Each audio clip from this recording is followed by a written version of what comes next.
I was originally going to wait until tomorrow to put out this video as I'm usually free on Friday nights. My job had different intentions though, so here I am with more concepts of a plan and a little bit less time. If you guys would like concepts of a plan to become a series, which it kind of is at this point, where I focus more on finding the lines than the actual deck list, feel free to let me know down below. In today's video, we'll be starting with the new K9 cards, and really, they don't even need to be K9, any rank 5 engine would do the job just fine. So we're going to start here with the Jokel, and the only important effect for the Jokel in this particular deck is the ability to reveal another level 5 and then special summon both. Though it's important to note that when you use this effect, you can't go into the Exceed summon of a light monster, but there is something else really cool that can be done, as you'll see momentarily, as we're going to special out the 2 copies of Jokel or whatever other level 5 you have in hand.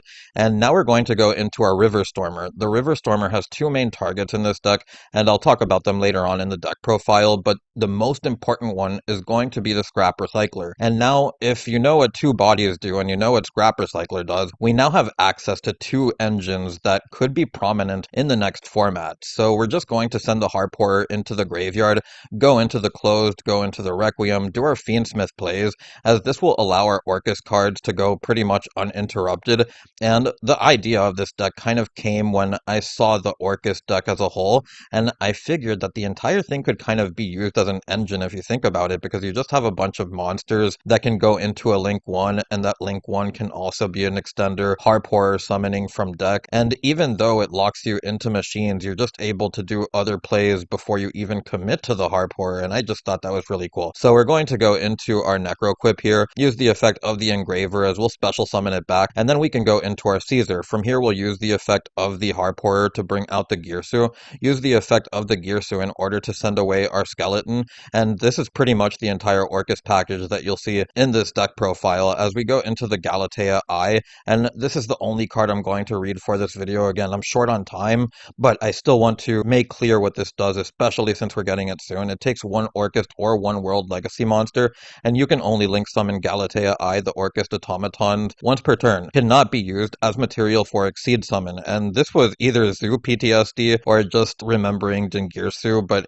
you can send 1 card from your hand to the graveyard, add 1 World Legacy monster or Orchestrated Babel from your deck or graveyard to your hand. If this card is in your graveyard, you can banish 1 other Orcust card from your graveyard, special summon this card. You can only use each effect of Galatea Eye once per turn, and this is an extremely insane Link 1 monster that just turns pretty much almost every Orcust monster into a combo. So we're going to continue here by using the effect of Skeleton to revive the Girsu, and because we don't have a card in hand, we can't get the ability to set the Babel or get a World Legacy monster. So we're going to continue here by going to the Galatea. We'll then be able to use the effect of Galatea, putting back the Skeleton, and then we can set the Orcust Crescendo. From here we'll use the Galatea Eye, as we'll be able to get itself back, and this part is optional. You can climb up into Rusty, and then use the effect of Rusty in order to set yourself a couple of Fog Blades. So if you want to stay with the Crescendo and Galatea and not play this package at all, that's perfectly fine, but I just wanted to show off that it's doable. Now, for this second and final combo, I just want to show what happens if you get Fenrir or really any of your other monsters, I guess, along with the Skeleton, as we're going to start here, and really it's not just Skeleton. I would like to point out at this point it's any Orcust monster, but we're going to continue here by using the effect of Fenrir, and then we're going to normal summon the Skeleton. Go into our Galatea Eye, as we'll be able to send away the Fenrir from hand to get our World Legacy Crown. From here we can then special summon out the Crown, go into the Closed, bring out the Requiem, as we'll then use the effect of Requiem in order to bring out the copy of Lacrima,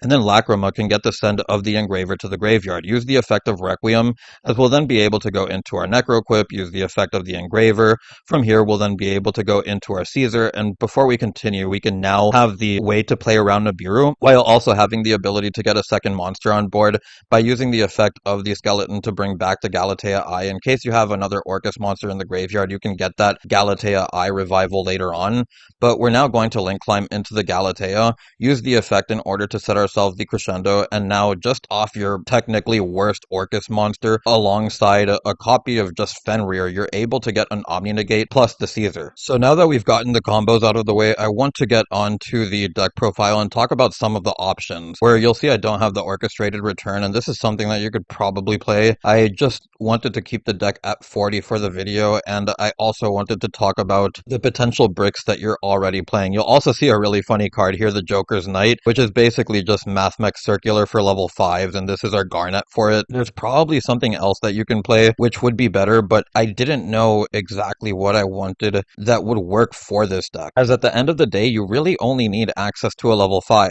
and the idea becomes a lot more manageable when you consider that Izuna is a hand trap which can get you into a rank 5, and the ability to use this on your own turn while you're potentially going against something like Dragon Tail or whatever, which plays on turn 0, as well as other K9 decks and whatnot. It makes the ability to go into a rank 5 much easier. Now, you'll see that I am on the 1 copy of Lantern, and I felt that because we are playing the K9 Searcher, it was worth it. Have a little bit of recurrence, and another target as well as another level 5. The second target for the River Stormer is the Regulus in case you draw this, or really any of your Orcust cards since Orcust cards are combo. But you'll see that I also tried these Cyber Dark cards. So I wanted to find something with the Cyber Dark cards because I know that you can get into a rank 5 pretty easily with them. I kept running into the issue that when I kept going into the Clockwork Knight combo, I would bring this out, and then I would have to draw another level 5 in order to make it work. And this is unfortunately where I just didn't have enough time to thoroughly test this out, but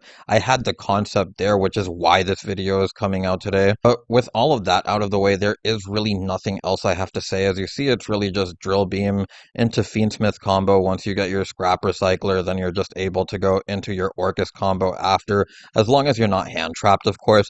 But I just found that the ability to go into River Stormer, and if that gets hand trapped, any other monster will basically just give you the Fiendsmith combo, still felt pretty solid, especially considering that you have the other K9 cards to really give you more options. So onto the deck list, we have the 3 Jokels, the 3 copies of Case, the 3 copies of Jokers, the 1 copy of Called By, the 1 copy of Crossout, 1 Talents, 1 Foolish. In order to just play through hand traps, you can send an Orcust name and that's that. We then have the 1 copy of World Legacy World Crown, the 1 copy of King's Knight, the 1 copy of Crescendo, the 1 copy of Orcust Gearsu. We then have the 1 Harp Horror, 1 Skeleton, 1 Scrap Recycler, the 1 copy of Lantern, the 1 copy of Engraver. We then have the 1 copy of Lacrima, the 1 copy of Regulus, the 1 copy of Lupus, which this maybe could be 2.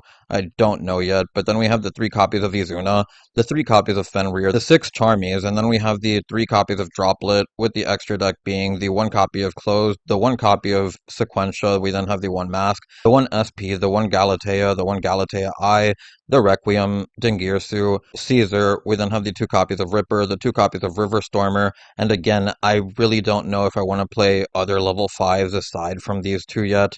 Maybe it could be the Nash Knight along with the Giant Hand, but then I feel like maybe you don't have enough of a grind game without playing 2 of these. And we have the Desiree along with the Necroquip. But anyways, if you made it this far into the video, I'd like to thank you all so much for watching, and I hope you enjoyed. If you have any thoughts, feel free to leave them down below.